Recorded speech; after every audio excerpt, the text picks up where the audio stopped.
नमस्कार, आप देख रहे हैं एवन उत्तर प्रदेश और मैं हूं आपके साथ आयुषी गुप्ता। बुलेटिन की शुरुआत करेंगे इस वक्त की हेडलाइंस के साथ।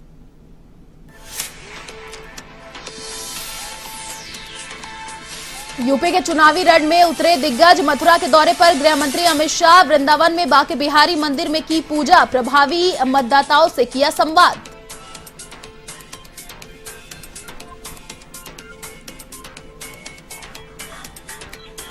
अमित शाह के जाट दाव पर काउंटर। जयंत अखिलेश मुजफ्फरनगर में मिलकर देंगे जवाब। जाट वोटों को साधने साथ उतरेंगे दोनों। शुरुआती चरणों में निर्णायक है जाट वोटर।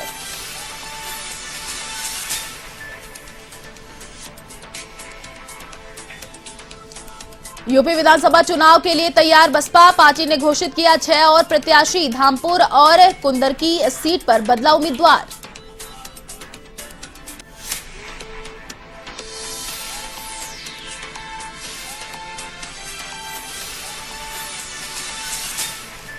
यूपी में कोरोना मामलों में राहत। बीते 24 घंटे में सामने आए 8,901 नए केस। कर्मचारियों का खत्म किया वर्क फ्रॉम होम। वहीं 15 फरवरी तक बंद रहेंगे स्कूल। ऑनलाइन क्लास रहेंगी जारी।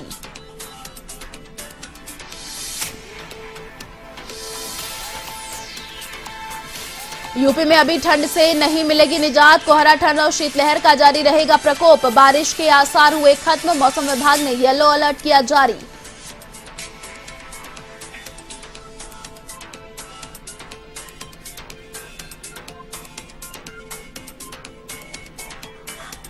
और अब खबरें विस्तार से।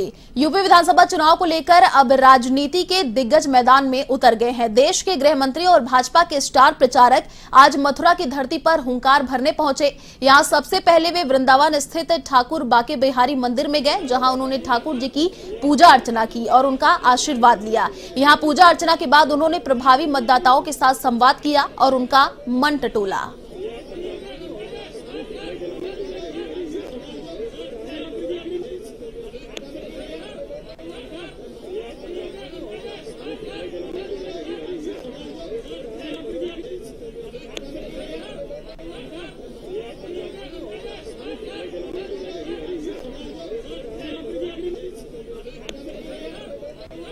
और इसी खबर पर अधिक जानकारी के लिए संवाददाता निकेत तिवारी फोन लाइन पर जुड़ चुके हैं। जी निकेत, देखिए यूपी में विधानसभा चुनाव नजदीक है और मथुरा दौरे पर गृह मंत्री अमित शाह लगातार बीजेपी के दिग्गज नेता यूपी के दौरे पर है। क्या कुछ अभी जानकारी? देखिए आयुषी, भारतीय जनता पार्टी की 2022 के विधानसभा चुनावों की जो जिम्मेदारी है वो जो भारतीय जनता पार्टी शीर्ष स्तर के जो नेता है उनके ऊपर ये जिम्मेदारी दी गई है कि उत्तर प्रदेश में 2022 के जो विधानसभा का चुनाव है उसमें भारी मतों का अपने पाले में लाना है, जनता का जनाधिकार प्राप्त करना है। इसको लेकर शीर्ष स्तर के जो नेता है वो कहीं ना कहीं जमीन पर उतरते हुए नजर आ रहे हैं। और अमित शाह गृह मंत्री की अगर बात की जाए तो पिछले चुनावों में भी बड़ी भूमिका उन्होंने निभाई थी और फिर से केंद्रीय नेतृत्व में उन्होंने उनके ऊपर एक जिम्मेदारी दी है कि उत्तर प्रदेश में जो 2022 के विधानसभा चुनाव है उसमें जनता का जनाधिकार कैसे प्राप्त किया जाए। हालांकि आयुषी, अगर अमित शाह को अगर राजनीति का अगर चालक कहा जाए तो गलत नहीं होगा और यही कारण है कि अमित शाह के कंधे पर एक बड़ी जिम्मेदारी दी गई है और यकीनन तौर पर लगातार ये प्रयास अमित शाह करते नजर आ रहे हैं कि जो क्षेत्र में भ्रमण करने के साथ साथ जो कार्यकर्ता है पार्टी के उन्हें मूल मंत्र दिया जाए कि कैसे जनता के बीच में जाए और जो योजनाएं हैं, जो वादे जो प्रदेश सरकार ने किए थे उनको कितना फलीभूत किया है और आने वाले समय में और कौन सी योजनाएं हैं जो भारतीय पार्टी प्रदेश के लिए लेकर आएगी। उन तमाम योजनाओं को बताने के लिए खुद जो शीर्ष स्तर के जो नेता हैं वो कहीं ना कहीं जिम्मेदारी संभालते नजर आ रहे हैं। यही कारण है कि गृह मंत्री अमित शाह लगातार दौरे कर रहे हैं, लोगों से मुलाकात कर रहे हैं। यकीनन तौर पर एक बड़ी जिम्मेदारी है क्योंकि पिछले चुनावों को अगर देखा जाए तो पिछले चुनावों में भी बीजेपी का जो प्रदर्शन था बेहतरीन था और कारण है कि विपक्ष की अगर बात की जाए तो लगातार विपक्ष भी पूरी तरह से विरोध कर रहा है और यही कारण है कि पिछले चुनाव में जो सीटें भारतीय पार्टी लेकर आई थी तो अब कहीं ना कहीं चुनौती है कि वही प्रदर्शन दोबारा से दोहराना है 2022 में। तो लगातार जो शीर्ष स्तर के जो नेता है वो लगातार जिम्मेदारी निभा रहे हैं। गृह मंत्री अमित शाह की बात करने या मुख्यमंत्री योगी आदित्यनाथ लगातार शीर्ष स्तर के नेता है वो अपना जिम्मेदारी निभाते नजर आ रहा है। जी अनिकेत, देखिए गृह मंत्री अमित शाह अभी मथुरा दौरे पर हैं। इससे पहले योगी आदित्यनाथ भी लगातार अयोध्या का दौरा कर रहे थे, तो अभी मथुरा दौरे से क्या ये निष्कर्ष निकल रहा है कि हिंदुओं वोटरों को साधने की कोशिश कर रहे हैं? देखिए, अगर बात की जाए राजनीति की तो यकीनी तौर पर चाहे ब्राह्मण वर्ग या अन्य कोई भी दल हो, हम तमाम वर्गों को लगातार हर राजनीतिक पार्टी साधने का प्रयास कर रहे जी। हैं। और भारतीय जनता पार्टी की बात की जाए तो भारतीय पार्टी लगातार ये प्रयास कर रही है कि जितने भी वर्ग के जो लोग हैं, चाहे ब्राह्मण हो या दलित हो या महिला जी हो, शुक्रिया निकेत तमाम जानकारी साझा करने के लिए। चलिए बढ़ते अगली खबर की ओर। उत्तर प्रदेश विधानसभा चुनाव में जाट वोटों को लेकर बीजेपी और सपा आरएलडी गठबंधन के बीच शह मात का खेल शुरू हो गया है। केंद्रीय गृह मंत्री अमित शाह ने बुधवार को दिल्ली में जाट नेताओं के साथ बैठक की। अब सपा प्रमुख अखिलेश यादव और आरएलडी अध्यक्ष जयंत चौधरी मुजफ्फरनगर में प्रेस कॉन्फ्रेंस करके जाट समुदाय को सियासी संदेश देने की कोशिश करेंगे। शुरुआती 2 चरणों की वोटिंग जाटलैंड कहे जाने वाले पश्चिमी यूपी की सीटों पर है।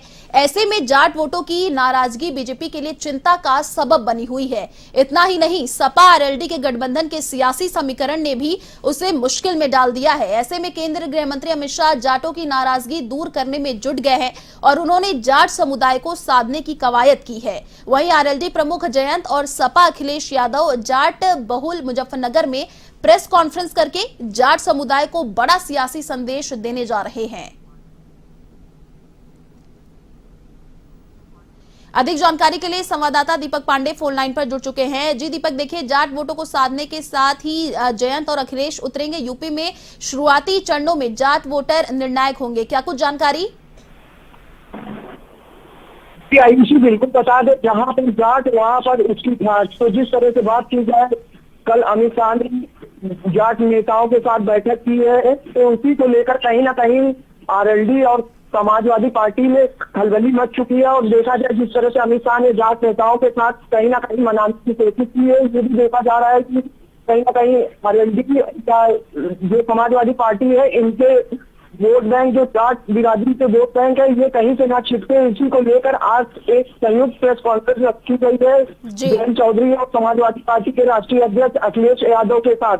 तो अब देखने वाली बात ये होगी कि किस तरह से संदेश देते हैं और क्या बात करते हैं कि इनके जो जाट वोट हैं वे कहीं से मिल ना सके। और बात की जाए जिस तरह से अमित शाह ने कल ही जाट नेताओं के साथ एक बड़ी बैठक की है, तो कहीं ना कहीं अब जयंत चौधरी को भी लगने लगा है कि आखिर जाट वोट हमारे हैं। कहीं ना कहीं अगर ये टिकट है तो मुश्किल हो सकती है 2022 के चुनाव में। अब देखने वाली बात ये होगी कि आज जो प्रेस कॉन्फ्रेंस होगी किस तरह से संदेश देंगे और क्या कहेंगे जाट नेताओं के बारे में। जी शुक्रिया दीपक तमाम जानकारी साझा करने के लिए। यूपी विधानसभा चुनाव को लेकर नामांकन से पहले ही कई उम्मीदवारों को झटके लग रहे हैं। बीएसपी ने 6 उम्मीदवारों की एक और लिस्ट जारी कर दी है, जिसमें 2 सीटों पर टिकटों में फेरबदल किया गया है। बिजनौर के धामपुर विधानसभा सीट पर बीएसपी ने उम्मीदवार बदल दिया है। यहां से मूलचंद चौहान को टिकट दिया गया है। पहले पार्टी ने यहां से कमाल अहमद को उम्मीदवार बनाया था। वहीं मुरादाबाद की कुंदरकी विधानसभा सीट का भी प्रत्याशी बदला गया है। यहां हाजी चांदबाबू मालिक के स्थान पर पार्टी ने मोहम्मद रिजवान पर भरोसा जताया है। तो बीएसपी ने 6 उम्मीदवारों की एक और लिस्ट जारी की।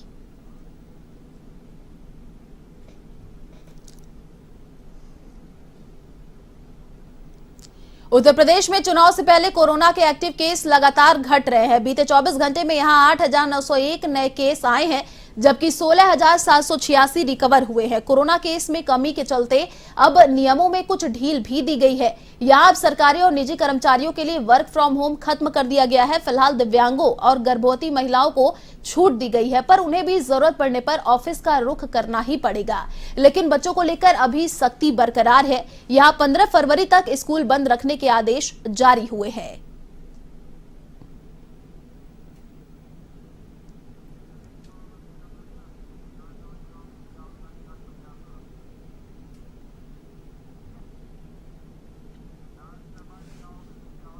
यूपी के कानपुर देहात में एक कार सवार परिवार से बदमाशों ने मारपीट कर लूटपाट की। हैरानी की बात यह है कि बीच सड़क पर मारपीट को जनता तमाशाबीन बनाकर देख रही थी। यहां के सिकंदरा विधानसभा क्षेत्र से सटे हुए नेशनल हाईवे पर एक परिवार फतेहपुर जिले के बिंदकी कस्बे की ओर जा रहा था, लेकिन रास्ते में ही बाइक सवार बदमाशों ने कार को रोक लिया और लूट के इरादे से मारपीट शुरू कर दी।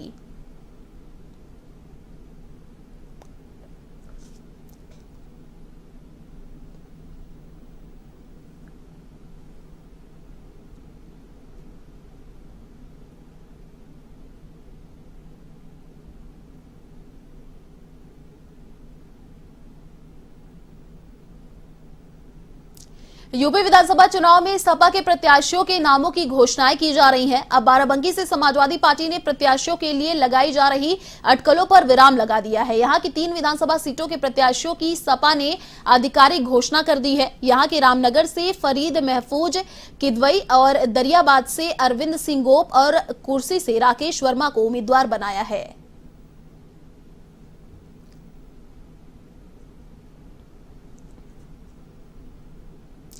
बुलंदशहर में कोतवाली देहात क्षेत्र के उटरावली गांव में शरारती तत्वों ने अमर शहीद वीरांगना अवंतीबाई लोधी का बोर्ड उखाड़ दिया, जिस पर मामला गरमाया हुआ है। सैकड़ों युवाओं ने इस मामले में अपनी नाराजगी जताई है। उन्होंने अज्ञात लोगों पर वीरांगना के अपमान का आरोप लगाया है।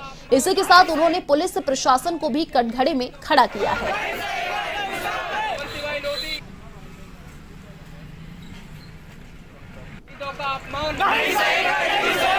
के वीर शहीदों का अपमान अवंतीबाई लोधी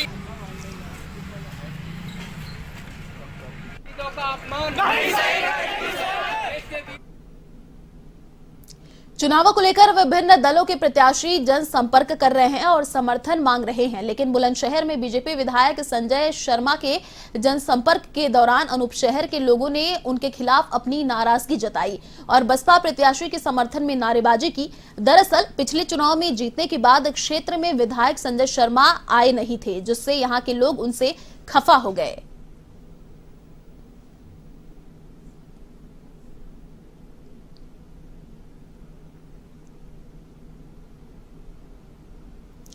कौशाम्बी में एक पिकअप चालक की सिर कुचलकर निर्मम हत्या कर दी। घटनास्थल से थोड़ी दूर पर उसकी पिकअप मिली। हत्या की खबर मिलते ही इलाके में सनसनी फैल गई। सूचना मिलने के बाद मौके पर एसीपी पुलिस टीम के साथ पहुंची। पुलिस ने घटना के बारे में छानबीन शुरू कर दी। हत्या की खबर मिलते ही चालक के परिजन भी रोते बिलखते घटनास्थल पर पहुंचे। पुलिस ने शव को कब्जे में ले लिया है, साथ ही मुकदमा दर्ज कर आगे की कार्रवाई शुरू की।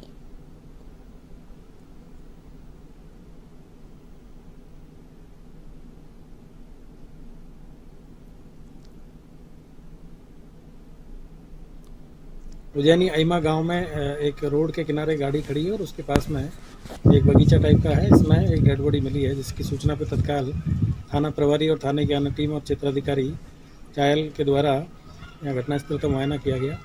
तो यहाँ पे रोड के किनारे एक लोडर जो पिकअप गाड़ी थी वो खड़ा मिला है और उसी के पास में उससे करीब 20 मीटर की दूरी पे डेड बॉडी मिली है। इसकी पहचान हो गई है, उसके परिजन भी आ गए हैं। फिलहाल इस बुलेटिन में इतना ही। देश और दुनिया की तमाम बड़ी खबरों को देखने के लिए आप देखते रहिए A1 टीवी। नमस्कार।